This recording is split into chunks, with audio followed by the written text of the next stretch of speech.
Ninja's becoming a little bit more open with his faith, With his right? faith. How about we play that video? It says, no one can serve two masters, since either he will hate one and love the other, or he will be devoted to one and despise the other. You cannot serve both God and money. And then it says, there's nothing wrong with owning things, but a Christ follower must love Jesus more than any personal possession. Jesus said, in the same way, therefore, every one of you who does not renounce all his possessions cannot be my disciple. Luke 14:33. You know, I've really shaped my priorities and rearranged them. You know, like the first thing I do when I wake up is I stretch and I read the Bible. And the first thing I do in the morning is pray. And here he is talking about God, talking about the Bible. You know, you have to put God first in everything. Yeah. So he's sharing the gospel to young people. Yeah. More of these Influencers. are like slowly starting to turn to God. And it's like, our word.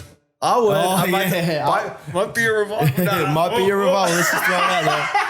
No, look, I agree. It's such a good thing seeing people with influence turn to God while they have that influence. Then the people who are following them are then influenced by their decisions. Yeah, planting seeds and all that. They're planting seeds without them even knowing. If we are going to see a move of God, we're going to see it through, the world looks a lot different from when we last had a move of God. When we last had a move of God, social media wasn't a thing. YouTube, streaming, all these things were not things. And now that this is a thing, that's where we're going to see the next move of God. You don't need 1 million followers to be an influencer. Oh, yeah. You can be an influencer. I've started a new job. Every time someone asks me, oh, what did you used to do before you started working here? I tell them I used to work for a church. And they're like, huh? Yeah. And I share my faith to them. Don't be ashamed to share this kind of stuff, man. Because if he's not ashamed and he's got tens of thousands of people watching his stream, you should not be ashamed when one person asks you about your faith.